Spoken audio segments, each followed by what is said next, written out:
Welcome to Massive Late Fee. And now your hosts, Mark and Carol. Well, hello everyone. Welcome back to Massive Late Fee. My name is Mark. With me as always is my girlfriend Carol. How you doing today, Carol? Hey, what's up? Not much. It's been a good week here. It is July 27th, 1996. Is it, though? Yeah. Are you sure? Because you were really not sure yesterday. Just saying. Love you. You have the biggest shit-eating grin on your face right now. Yeah, because I love to be right. You know, it is the 27th, though. You know who else is eating shit? Who? This is a really bad joke, but the people at the Atlanta Olympic Games that are dealing with the aftermath of this bomb that just went off. Holy crap. How is that even a thing, like, for you to make a joke about like that? This is hot breaking news for us. That has nothing to do with eating shit. BTW. No, so this is obviously a horrific story. The headline is an evil act of terror. The games are going to go on, but we see here, you can kind of see here, Carol, a pipe bomb caught on videotape by a concert goer at Centennial Olympic Park, where the Olympic Games are being held in Atlanta. The atmosphere has turned somber. There are armed soldiers and police at security sites at the Olympics. Let's see. They're investigating right now, obviously, trying to determine who planted this bomb. There was a 911 call that was placed. This was, like 1:25 in the morning, early morning today. So,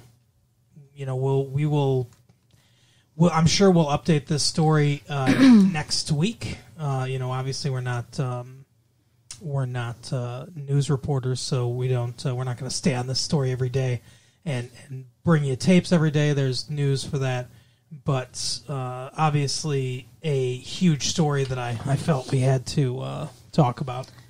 I don't know how you can continue on with, the games, like, after that. Like, I know, when you're performing in, like, theater, the show must go on, right? Mm-hmm. So even if something bad happens, you keep going. Do you think if there was a pipe bomb in our local theater that they'd just keep going? No, I don't. No, but I understand what you're saying, but at the same time, they, the 72 games. Munich, mm-hmm. Germany, there were people taken hostage. They all died. And those games went on.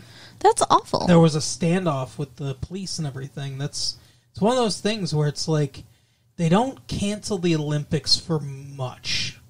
Or for anything, apparently. Well, wars. I mean, during World Wars and stuff, they canceled the Olympics, but there's not a lot. I mean, there'd have to be a huge event that with global implications in order to postpone, delay, or cancel the Olympic Games. Well, I'm just thinking it's a bummer. You're there, you want to have fun, you're cheering your people, and we were talking about going to Atlanta. Remember? Yeah, because there were tickets available. That's right. Kind of glad we didn't. We could have been in the midst of that pipe bomb. Eeh, what a thought. So, yeah, just terrible news there. Hopefully everybody's safe. What else you got for us? It's maybe something happier, please. Redneck humor remains Jeff Foxworthy's best friend. Woohoo! You might be a redneck if... Yeah. That was my attempt at a Southern accent, by the way. Yeah, I know. Your Southern accent is... Remember, we already said Eastern European. Slobodan Milosevic. No, but I've never really liked Jeff Foxworthy. I used to do a thing where I said that what he's doing, you could do with anything. It's like, if you worship Queen Kamehameha, you might be Polynesian. If volcanoes are your backyard decorations, you might be Polynesian. Yeah, okay. If you get laid every day, you might be Polynesian. See, you could do that with anything. You could, but it wouldn't be funny. It was what I just did was hilarious. Everyone in the audience is laughing. What are you talking about? You could literally do it with anything, though. Like, if you fold your pizza over, you might be a New Yorker. But that's dumb. That they fold their pizza over? You're being so insulting right now. No, I don't mean because they fold their pizza over. I mean because, like, it's not funny. Like, it's not fun. Correct. And it's not what he fun does is and not funny. You're right. It's not fun and funny to make fun of New Yorkers or Polynesians. But Southerners, it's okay. Fuck them. It's kind of funnier. Oh my God, that's payment for the Civil War. You guys get made fun of for the rest of your lives now because you killed 4 million Americans. There we go.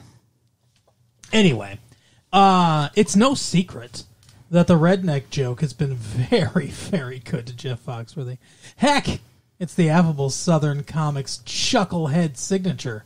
You Might Be a Redneck If, recorded in 1993, has become the best-selling comedy album of all time, with more than 3 million copies sold. That is insane to me. Of all time. Go Jeff Foxworthy. Fuck Jeff Foxworthy. I think he's funny. I don't like him that much.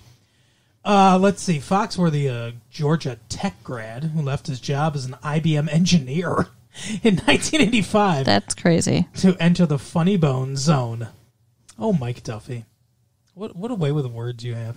Anyway, he's going to be performing at Pine Knob with somebody named Ron White, who I don't know who that is. But anyway, he's going to be there. Pine Knob. Go to Ticketmaster. Tickets are between $12.50 and $25. I want to go. No. I'll go without you. We're not. Fine. You go without me. And, maybe I'll meet a redneck. Okay. Okay. You're going to leave me for a redneck? Is that what you're intimating here? Maybe. Good luck, because if it's not, if the redneck you meet's not your cousin, you're not going to get lucky. What the fuck? I'm saying they have sex with their cousins. Gross. It's gross.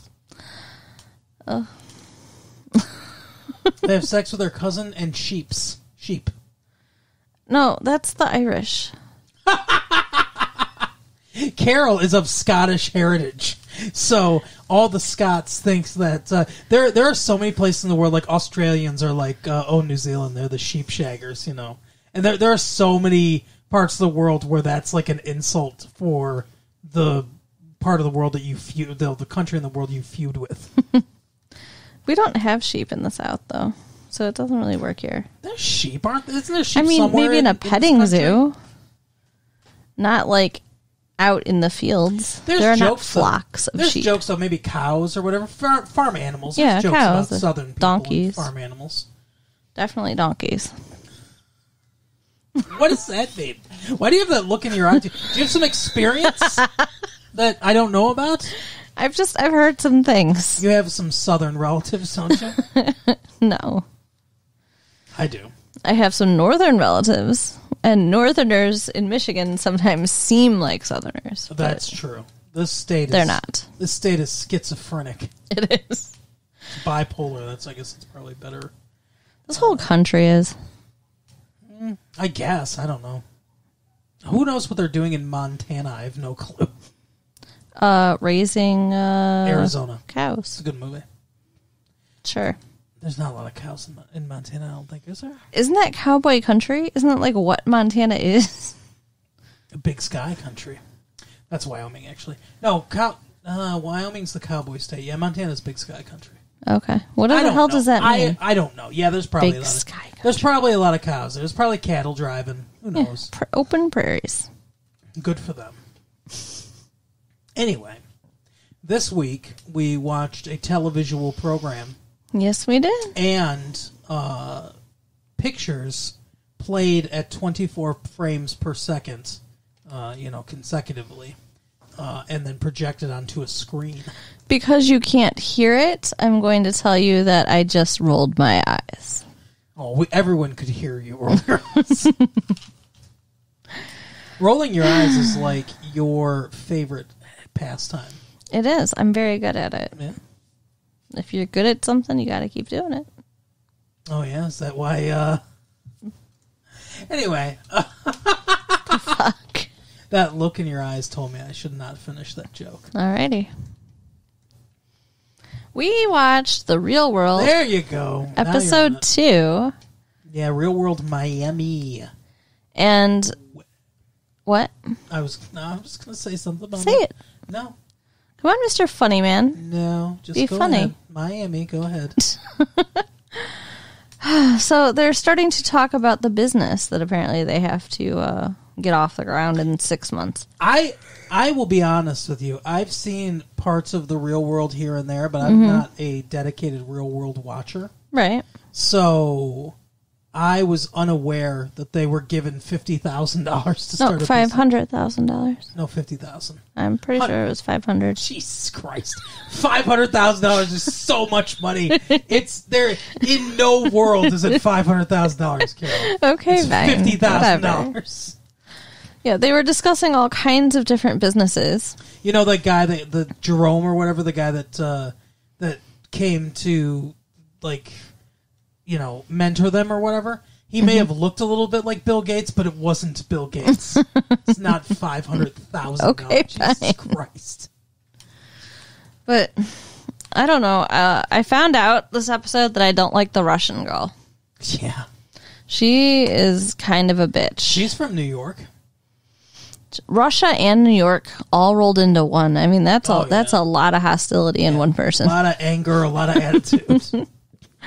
And Get the fuck away from that cab. she said she wanted to open a coffee shop for beautiful people. That's right. That was her idea. And unless they were going to talk about opening a coffee shop, she was not interested. The gay guy was like, I apologize. I only know one person's name, and that's Joe. But the gay guy was like, that's so against what I want to do. I don't want to do that. That's very exclusionary. Fuck that idea. Right. And everyone else was kind of on board with him. Right. Because they're not assholes. And then she stormed off, basically. She was like, I want a trendy coffee bar where only beautiful people can get in. Everyone will be like passing by and looking in and stuff. I get what she's talking about. Like, it's a cross between... Because coffee bars and stuff like that, lounges or whatever, are popular now. Mm-hmm. So it's like a cross between that and a nightclub, where it's like they have, at nightclubs they'll be like, you can come in, no. Yeah. They'll let like pretty That's women so in. sad. Well, yeah, that's kind of how they do stuff, right? So I got the idea, but I also agreed with the gay guy and everyone else in the house that it's a shallow, stupid thing to do. God, if I went to get into a nightclub and they turned me away because of my looks, I would kill myself. You'd get in. First of all, that's incredibly dramatic. Second of all... Like, I don't know how I'd go on with my life. But you'd get in. Second of all, what? You'd get in. Oh, that's what you're going to say? Yeah. Thanks. That's First so of all, sweet. that's very dramatic. Second of all, you'd get in to any club. Well, I don't know that that's true, but thank you. Just the same. Okay. Okay. Anyway, yeah. So they came to her and she's like, "You guys can talk about whatever idea, but if it's not a coffee shop, I don't care. You can pick whatever you want. If it's a coffee shop, I'll come talk. If not, do swidania." Yeah, she's an awful person. And she called some guy that she used to date and manipulated him into chauffeuring her and some of the other people around. Yeah. First, she starts out asking if she can borrow his car, which he said no to because he's not an idiot, apparently. Right. And somehow she's like, I'll be sleeping on the beach if I don't get a job. Like, you're on the real world. You're living in the real world house. That's not even a possibility. Right. Yeah, But they're gonna kick you out so you sleep on the beach. But he's like, sleeping on the beach. Oh, I'll come help you. Right. Yeah, moron. Because they're all trying to find jobs, which I think that's weird. Yeah, I don't get it. They're supposed to be starting their own business, but they're also getting jobs. That's a lot to put on your plate when you're supposed to be also like having fun. Yeah, I don't understand this. But there should be more of them just not worrying about anything. Yeah, I want to see them just sitting around the pool drinking and what kind of shenanigans they get up drinking and trying to have sex with each other. Exactly. But instead, the Russian girl tries to have sex with her potential employer. Yeah, she dresses like a complete whore and then goes to this nightclub. And I love the English you put on that word. Whore. You turned that into like a 17-syllable word. Well, I'm sorry, but I wanted to make sure that people get exactly how slutty she looks. Yeah. I mean, like, it was the kind of skirt that one of them said you can see her ass, even though you really couldn't see her ass. Not standing up straight, anyway. But, yeah, if she bent at all, it'd be a whole nother story. And she's wearing one of those, like, belly shirts and low-cut tops, and there was not much left to the imagination. Yeah, so she went to a nightclub, and the guy said something like, I think she talked to him on the phone. And the guy was like, why don't you come in for an interview, whatever, the next day or something like that. And she's like, I get job. Yeah, she's like, I'm getting a job tonight. So she went to the nightclub, grinded on him, on his cock all night. Yep. At one point, he's like, does your boyfriend know you're here? And she goes, no. And he's like, what about your girlfriend? Does she know? He's like, I don't have a girlfriend. He's like, I don't have a boyfriend. And it was weird. It was a weird interaction. But anyway, so she got the job. He's going to try her out on Friday and Saturday night, which is like the two best nights to be a bartender. Yeah, well, I mean, I think he's trying her out, though, on those nights because they're the busiest, and he'll see if she can actually do it. Maybe. I mean, if he has her come in on a Monday afternoon, what's he going to know? Yeah, Monday afternoon is when he's going to be having sex with her. Right. And then the other girl, the skater girl, she has some really cool hair. Like, did you not notice this? Which one's the skater girl? The long blonde hair, the one that you said you think looks like a lesbian or whatever. Oh, okay, yeah, I know who you're talking about now. But, like, normally she looks all like you said, like, kind of lesbian-like, like, kind of butch and stuff. Mm-hmm. But then she got dressed up to go to the nightclub. Oh, yeah. And she looked really hot. She looked better, yeah. She got her hair all, like, straightened and stuff. And there's a lot more hair there than I realized. It's a surprise. And then the other girl, the Mexican girl, is she Mexican, Cuban? I believe she's Cuban. Cuban. She's from Miami. I believe she said her parents are Cuban. Yeah. Which there's a lot of Cubans in Miami, so it makes sense. I don't remember much going on with her this episode. Okay. Do you? No. She sat around mostly, looked like the hottest one there. Yeah, she is. And said, like, maybe we should do this for a business. I don't know. Yeah, she didn't have a lot of input. Most of this episode was focused on Joe, who we'll get to. Yeah. And the gay guy. Yeah. And the Russian. Right, yeah. Who we talked about already. Right. The black girl, she was looking for a job, too. Was she? I guess so. Yeah, I guess. I think so. I think they all kind of were, but vaguely. I think she and Joe are going to hook up. That's what I think. She seems like she likes Joe. And Joe seems like he's liking her, too. Well, Joe likes anything that moves, as we've discovered. Right. Joe wanted to be a porn star. Yeah, that's what he wanted to be when he was a kid. And did a lot of practicing. Yeah. It's like, I got really good at it, too, and stuff. Apparently, Joe's some sort of, like, player or something like that.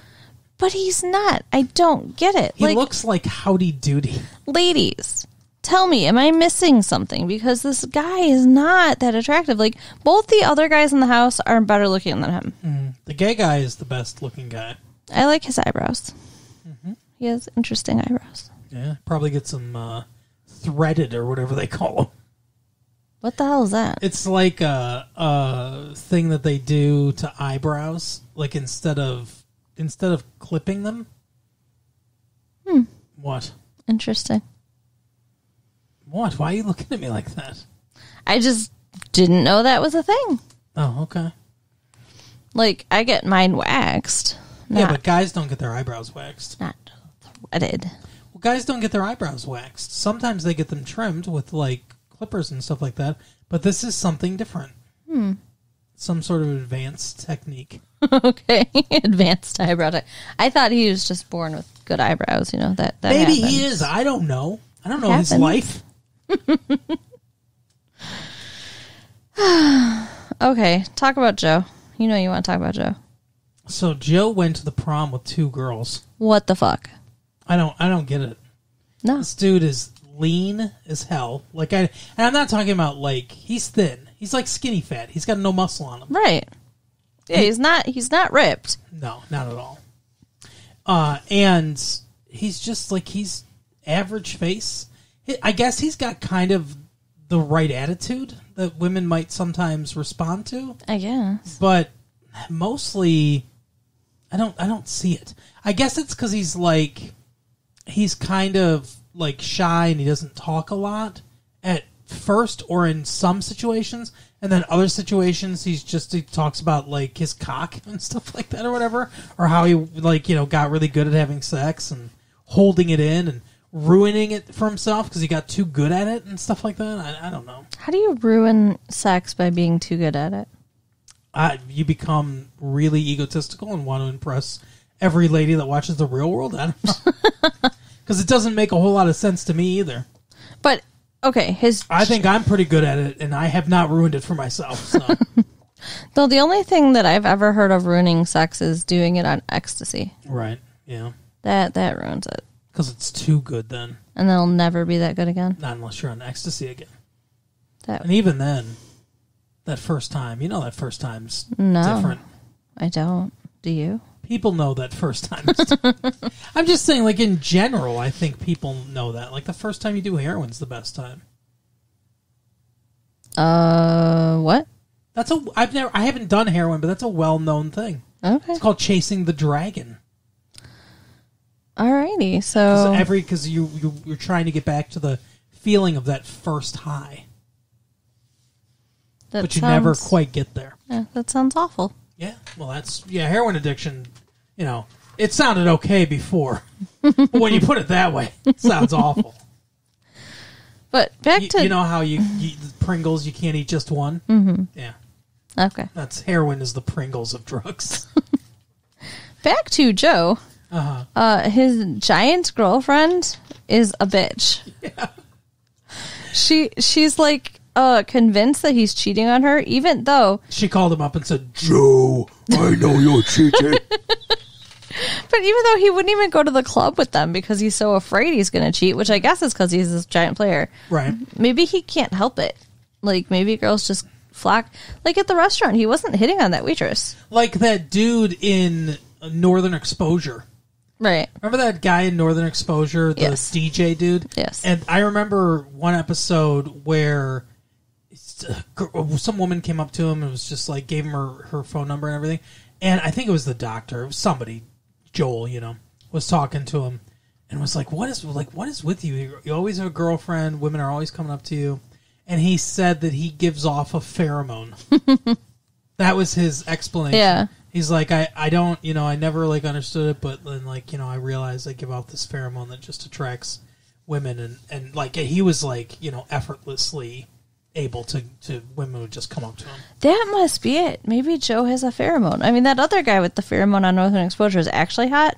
Joe is not. Well, here's the thing. Is that a real thing in real life? Yeah. I mean, it was on a TV show. This is also a TV show, but this is also reality, so... Pheromones are real. Well, I know pheromones are real, but are there men that are irresistible to women because they give off pheromones, certain pheromones, or like the right combination of pheromones? I think that sometimes, now, for one person to put off pheromones that just attracts everybody, that might not happen. Mm-hmm. But I think that sometimes there's like almost like a magical combination of pheromones from like a guy and then a girl, where it's like then that magnetic like thing that happens, Right. See, I don't think I give off like the right combination of pheromones or whatever. But I mean, whenever before we were together and stuff like that, if I would go to a party or whatever, women would always kind of come up to me and stuff like that. But I think that was just because I was hot. You have dimples. I mean, you have beautiful eyes and dimples, and yeah, there's all kinds of reasons for girls to come up to you. Yeah, so I think, but Joe doesn't have any of that. No, he doesn't. I mean, like they were speculating it could be the accent. Yeah, he's got that New York accent, but it's not like a good New York accent. Yeah, his I almost live in Jersey, New York accent. Yeah, it's not good. Yeah, hey, how you doing? That kind of accent. So I don't know, and I think, like I said when we were watching it, I think he should just break up with his girlfriend and have lots of sex because he's apparently on the real world in Miami. Like, enjoy that shit. And apparently he can. So I don't think his relationship is going to last with this woman. Well, no, because she's all paranoid. Yeah, she thinks he's going to cheat at any turn. Which means she's probably cheating, don't you think? Maybe. Or she's just super insecure of it. Yeah, one of those two. But yeah, I understand her. I understand being concerned. Like if you went on the real world, I'd be like, fuck, that's not cool. Right. Because you'd be living with 3 dudes and in Miami and stuff like that. But I would trust you enough to where I wouldn't be, I would be slightly worried, but not worried enough to where I'd actually vocalize that. Yeah. So if she's that worried, then I don't know. There are problems. Yeah, I just think there's problems with the relationship. She doesn't trust him enough. Maybe he's cheated in the past. I don't know. Maybe. You would think he would have mentioned that, but... And then the dude with the eyebrows, the gay guy. Yeah.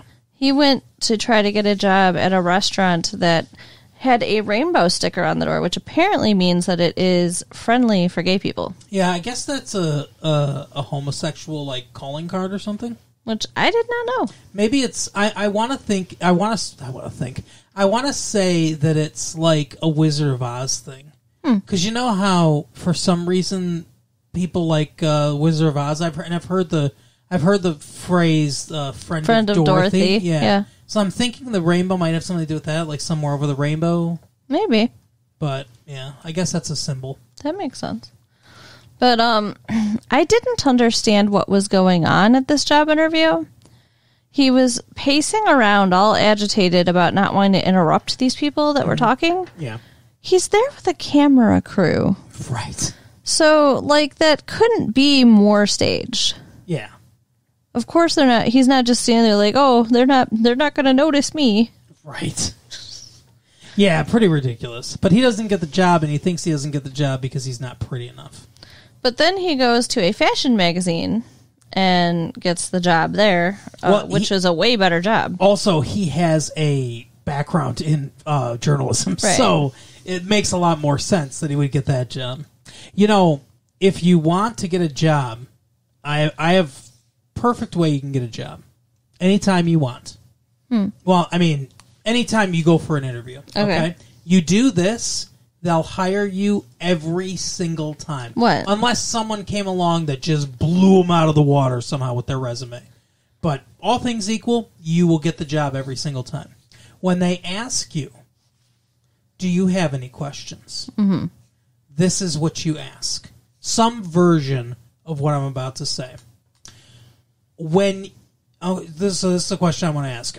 When you think about the person that you're going to hire for this job doing a good job 6 months from now, what does that look like to you? Oh, that's a good question. And that's going to be their response every time. They're going to be like, "Oh, interesting question." It shows that you're interested in the job. It shows that you want to do a good job. And whatever they answer is going to basically be their expectations for this role. Right. So you'll get a lot of information about what they expect of you in this job, and it's an impressive question. So anytime you go for a job interview and they ask, do you have any questions, ask some version of that question. You will get the job every time. Nice. I like that. So the only other thing I really want to touch on with the real world, though, is the fish tank. Oh my gosh, yeah. So they had 7 fish, one for each of them, apparently. Right, and they named them. Yeah. They named them after themselves. And then they started to die, and they found out it's because there was an eel in there with the fish. It was kind of a pretty-looking eel, despite the fact that it was being horrible to the fish. It was eating the fish. It bit off one of the fish's heads. Because they weren't feeding it enough. They weren't. I guess the eel eats the same thing the fish does. And they weren't. The fish guy came. First of all, the Russian woman called the fish guy at 2:30 in the morning. And he's like, I'll be there in the morning. Don't call me at this time. This is not an emergency service. Right. And so he comes in and he looks at the food, and he's like, well, I can see the problem right here. This is basically as much as I left you with. It's too much. Mm-hmm. You're not feeding them enough. And he said if that eel doesn't eat enough, it's going to eat the fish, which is what it was doing. So they weren't feeding the fish enough. But, like, that just seems messed up. Why would you put anything in a fish tank that would eat the fish? Yeah, like, if it didn't get enough food, it's going to eat... Maybe it eats their poop. Maybe that's... Maybe like the snail. Like, the people will put a snail in a fish tank. Maybe it's a similar concept. And since they weren't eating enough, they weren't excreting enough, so it wasn't getting enough food. But you would think that something that would eat the excrement of fish... Like, how is that... Like, how is that a balanced diet? It'll either eat the excrement of the fish or the fish itself. I don't know why you're making the leap that it's eating the poop that belongs to the fish instead of the food. Well, just because, to your point, why put it in there? If it only eats, if it doesn't provide something to the fish tank, maybe it gives off, I guess maybe it could give off some sort of chemicals that help keep the fish tank cleaner or something like that. You would think that the eel being there would have to provide some benefit to the tank and the fish, or else why would you put it in there? Yeah. So that's all I was thinking is, what kind of benefit would it provide? I want a fish tank. I like fish tanks too. I think fish tanks are cool. I like fish. We had a fish tank, but the fish kept dying. It was sad. I'm sorry. I remember that. I remember when you had that fish tank. It made me want to cry. Yeah. They're a lot of work. I like looking at fish and stuff like that, and I think fish tanks are cool, but I don't know if I'd want to own one because I saw the work you put into that fish tank. They're a lot of work. Well, like the fish guy said, it used to be a hobby, and now he hates it because it's so much work, and he made it his career. Yeah. Yeah, I can't. I mean, I do know. Like, I have a cousin. Her and her boyfriend. They have huge fish tanks, like that dominate like walls, like whole walls. Wow. Like five of them or something, like 5 or 6 like separate tanks. Oh wow! And they have some like big fish. They have some of those like fighting fish and stuff like that. They're like big fish and turtles and stuff like that. That's cool. Yeah, I want to go there someday. It is cool. It's cool to see, but at the same time, it's got to be so much work. Like, Yeah. I'm glad I don't do it, but yeah. Well, that made me sad. Okay, downer note for the real world. Yeah, sorry about sorry about all the downer notes in this episode, guys. But on a lighter note, Oh no! we watched A Time to Kill. Oh my god! The story movie. of a brutal rape of a 10-year-old, a brutal rape and attempted murder of a 10-year-old girl. Oh, I don't ever want to see it again. I mean, it was a good movie. Oh, it was so good. Oh my god, it was so sad and disturbing. You know what the most disturbing thing about it is? The author of this story, John Grisham. John Grisham, yeah, Everyone's heard of him because of The Firm, right? And The Pelican Brief. Yeah, we did that movie not that long ago. This was his first book, actually. The Firm is like the book that he wrote that like shot him to popularity. But this was actually his first novel. Limited edition, like limited release publication for a small publication, and then it got I can't remember what publishing house, but a small publishing house. Then when he got picked up by Doubleday, they re-released it. They bought the rights to it and they re-released it. So then it got a wider release. But this was the first book that he wrote back in 1989, and he wrote it while he was working as a lawyer or finishing law school or something like that. But he witnessed a trial. He witnessed the testimony of a 12-year-old who, her and her sister, were both raped and basically left for dead. It's a little different. They were white. Their attacker was black. But he heard that testimony and started thinking what would happen if the dad killed her attackers. Mm-hmm. And was the genesis of this book. And that's when he started to write it. And I'll tell you, I haven't actually read the book. I did read The Firm, and I read The Pelican Brief, but I haven't actually read this one yet. I think I'm going to go back and read it. Why? Why would you put yourself through that? Because this is fantastic.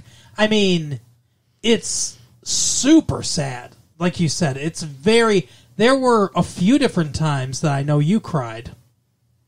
And I'm not ashamed to admit there was a couple times I cried too. Like, not even just the culmination or anything like that. There's a few times in the movie that it really, really hits home emotionally. Yeah. But it's so good. And it's very well written. They did an excellent job adapting it, and I assume the book is also good since it kind of started his career. But yeah, it was fantastic. Yeah, but again, I mean, I wouldn't see it if you have any history with being raped or knowing people who have been or whatever, that it's gonna trigger anything for sure. And so here's the thing. I would recommend this movie. Be advised that it doesn't tiptoe around these things necessarily. Not at all. It's not graphic, but it doesn't pull punches either. It's very frank about a really, really tough subject.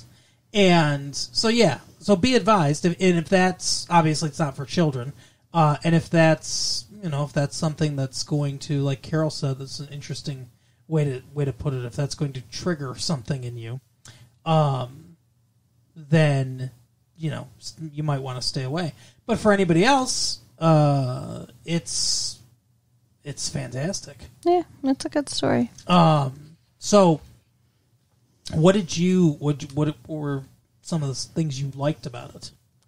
Well, I mean, I love the characters and the relationships, and the end scene, when he gives his testimony and his final words are, picture the girl.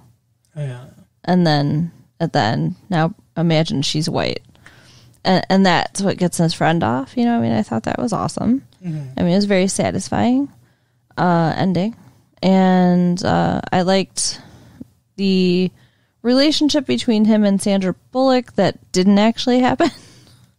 I think it's better that it didn't actually happen. So, he's married to... Well, okay. First of all, the acting in the movie is fantastic. Mm-hmm. I mean, Matthew McConaughey, I didn't realize could actually act. But he can. Samuel L. Jackson is... amazing. Yeah, amazing in the movie. And then you have, like Carol pointed out, you have a list of other people. Oliver Platt... oh God, his southern accent, that was terrible. Oh yeah. It's funny. It's beyond terrible. Oliver Platt cannot ever do a southern accent. Yeah, that should not have happened. No, but his character is funny, and he's a nice little. The movie is carried by Samuel L. Jackson, and probably to a little bit more of a degree Matthew McConaughey. There are some other people that are in the movie that they have little shining moments. Like even Donald Sutherland has a few shining moments. Right. Kiefer Sutherland is fantastic as a very insidious, hateful character, Yes. but he does it really well. Sandra Bullock, like you said, is just adorable.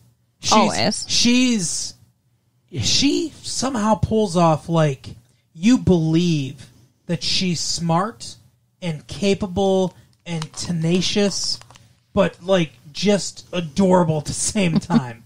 And I don't know how she does it, but she really pulls it off. And you can see his kind of pulling in that direction. His wife is played by Ashley Judd, who, I don't know if I should say this or not. I'm telling tales outside of school a little bit here. But I've heard from some people. I know some people that live on the West Coast. I know some people who work in the film industry. And I've heard that, let's just say that she is not shy about sharing some company with multiple different people that she works with, whether it be cast, crew. Really? Yep. She's so pretty. Yeah, well, apparently she also has quite a voracious appetite, from what I hear. Huh. So, just throwing that out there. That makes me sad. I'm sorry about. Well, I mean, why though? Like, you know, if she doesn't care, and Because she's disrespecting herself. I mean, there's got to be some emotional issues there if she's sleeping around. well, you know, she's a Judd, so Winona Judd and Naomi. Yeah, her name's no, she's Ashley Judd. Naomi Judd's the one that sings, like Naomi and Winona. Yeah, those are the singing ones. So I think there's something there. I think there's some friction and stuff there. I think she has family issues. But anyway, yeah. I just heard, and like I said, that's speculation. That's rumor. I just heard that. I'm not saying that's a fact. That's just something I heard. That's Okay. all. You know, so that's not confirmed. I've never been party to that with her, so I have no firsthand or even secondhand knowledge of it, really. So, but anyway, so she has a couple scenes. Yeah. She's like partway through the movie. They're like, why don't you and my daughter just get the fuck out of this movie for a while? Well, I mean, it makes sense because there was so much going on and so much danger. Like, their house almost got blown up. Yeah, well, because this movie is about the rape and attempted murder of a 10-year-old girl. But what it's really about is race relations and racism in America. Mm-hmm. And like I said, this book was written in 1989. It feels like this book takes place in 1969. But, I mean, that's also because we live in Michigan and not the South. That's a fair point. I think it probably was a lot more like that in the South. Yeah, and who knows? Maybe it still is. I would have no idea what it's like in the South, really. Yeah. I mean, I've visited the South a few times, but I think you really have to like live and be ingrained in a place before you really understand it. Well, yeah, visiting the South as a white tourist is not going to give you any idea of what's going on in race relations. But it just seems like there's a lot of like, there's a lot of racism. And I'm like, wow, there's a lot of people that really, it doesn't seem modern to me. But, you know, I like you said, I think maybe it's a regional type thing. When they resurrected the Klan, yeah, that was a thing to see. You know who leads the Klan, too? I don't know if you recognized him or not. I think his name's, I don't know his real name, but I think it was Kyle Bedecker or something like that. I can't remember the guy's name. He was the bad guy one of the bad guys in RoboCop. He was the lead like drug dealer dude in RoboCop. Okay. Interesting. Where the guy comes in and there's two prostitutes there. One of his famous lines, he goes, "Bitches leave." I think Kyle Bedecker, I believe that was his name, but he was the drug dealer. but I can't think of. I can't remember his real name, but he's balding. He's got a big forehead. Okay, yeah. But anyway, he played the leader of the clan who gets burned to death. It's kind of awesome to see. Yeah, which was cool. But yeah, lots of good performances in the movie. But the themes, that's the other thing too. This is why do you keep looking at me like that? I don't know how I'm looking at you. You like I'm talking and you're going like this. I don't know. What's going on in your brain? I swear to God, like, I have an expressive face, and you take issue with my expressions all the time. What's going on in your brain while I'm talking? What are you thinking? I'm just thinking about the movie and what you're saying. All right. Okay. Anyway, so, what is your problem? I'm trying to talk to you, and you're giving me these weird looks. Well, now I'm looking at you thinking, why'd you call me out? Because it's distracting. I don't know what you're thinking. Well, here, I'll look over here now. No, I want you to engage. That's I can engage without looking at you. I think that'd be a lot easier for you. Oh my God.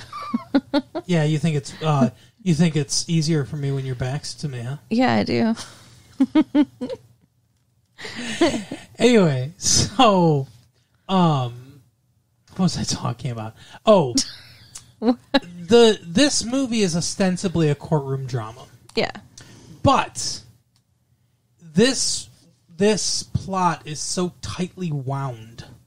It's really about this town and the divide in this town and expanding it out. The divide in Mississippi, the divide in the South, the divide in the entire country.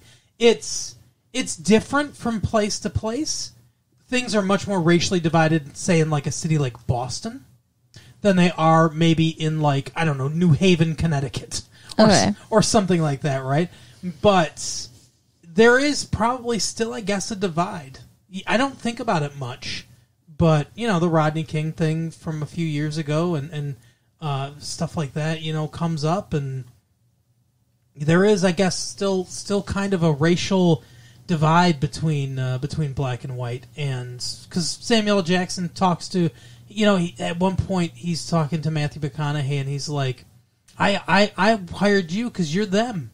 Yep. You're like them. He goes, we're not friends. It's so sweet. Like what he's saying is kind of insulting. Yeah. But it's so sweet the way he's saying it, and he's not wrong.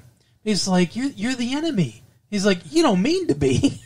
It's the way you was raised. But you are. He's like, you know, our daughters don't play together. You know, our daughters will never play together. That's what he said. He's like, you think that you're, you know, so much more progressive and so much better because every once in a while you come and eat at the black restaurant, you know, and stuff like that. And he's like, and you help some, you know, black guys get out of, you know, trouble or whatever, you know, with your law degree and stuff like that. But you know, you're not different than them. You think like them. You hang out with them, and yeah, he's not wrong. No, and I think Matthew McConaughey becomes a better person and learns stuff because of that. Well, and at the very, very end of the movie, he shows up at the party with his wife and his daughter. And he's like, I thought our girls could play together. And I loved that.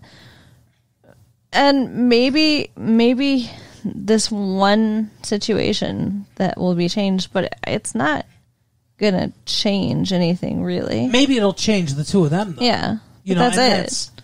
But that's a start, you know. I mean, and I think I get what Samuel L. Jackson means, I think. Because I had a boss named Brian who happened to be black, and he was dating a white woman, and they eventually got married. And at one time, I was at work, and some people were talking and everything, and somebody was like, "Oh, he just hates Brian," and I was like, "Oh, why?" Like I liked Brian a lot, and I was like, "Why? Why do you think he hates Brian?" And they were like, "I don't know. Maybe it's because he's dating a white woman." And I, like, for a second, I didn't understand why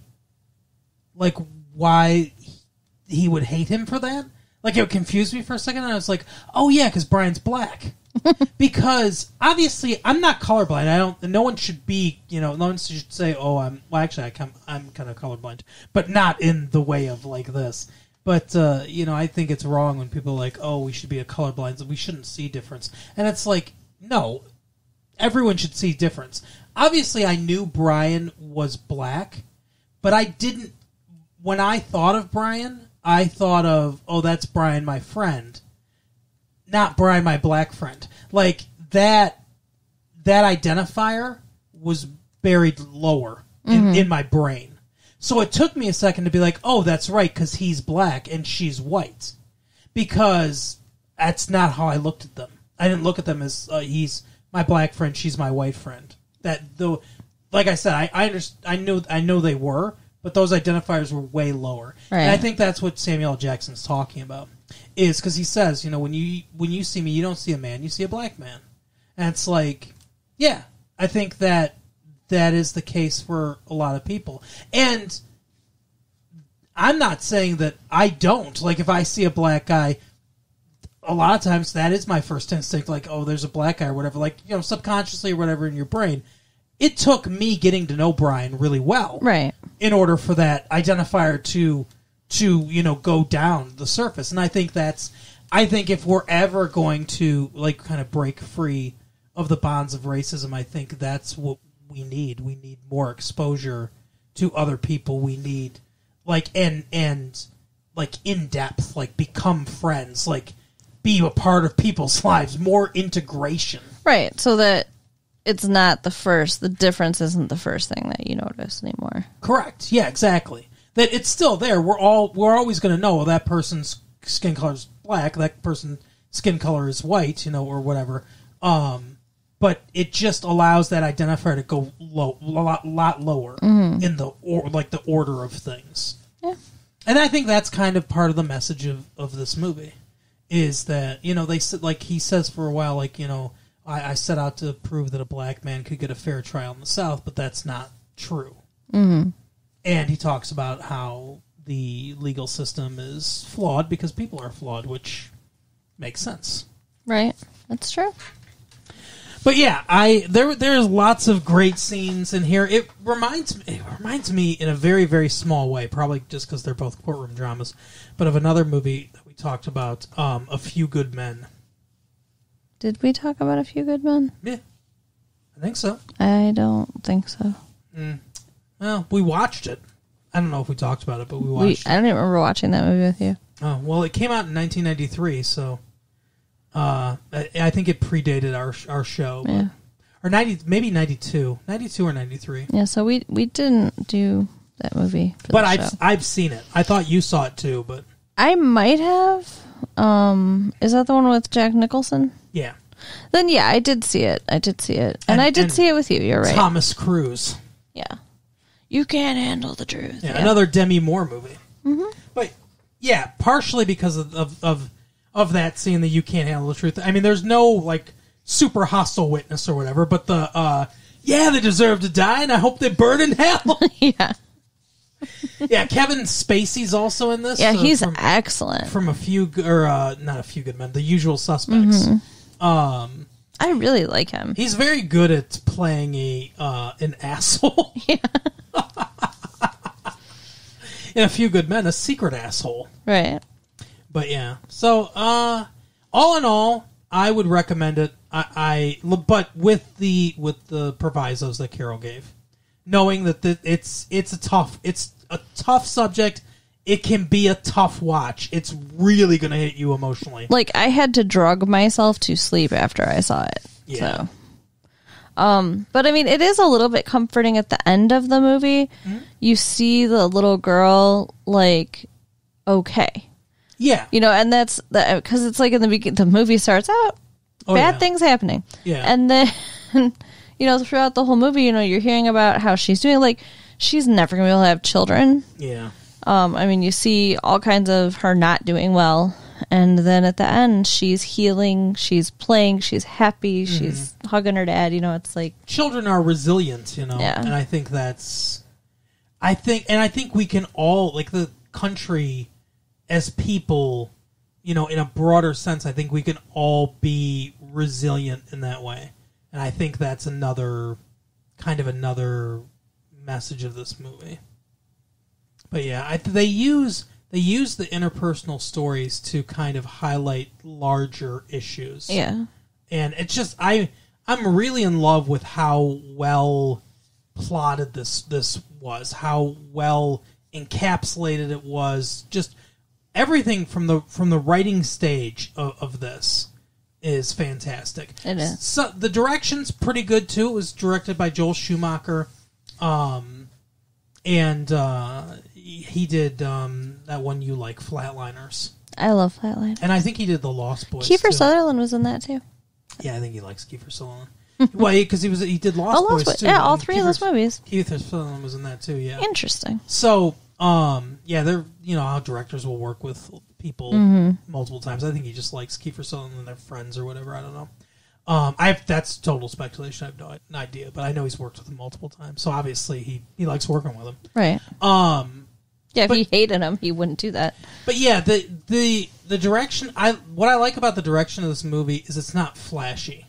You don't see a ton of dollies. There's not it's not like Goodfellas or something like that. There's not an unbroken 5-minute sequence of the camera following around all this action and stuff like that. There's not a lot of when the scene happens at the beginning of the movie. There's a lot of cutting. There's a lot of quick cutting, close-ups of things. We know what's going on. Quick cutting, but it's not heavily stylized. Mm-hmm. It's a reserved directing job. Like the cinematography, the directing is all very reserved. I wouldn't call it flat. It's got good depth of field and everything, but it's all very simply shot.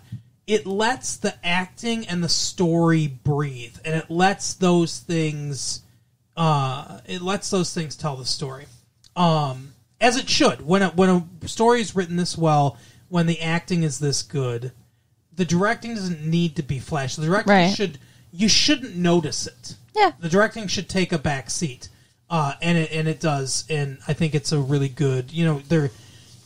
Other directors might be tempted to showcase themselves, but I think Joel Schumacher is very good at allowing the work to speak for itself.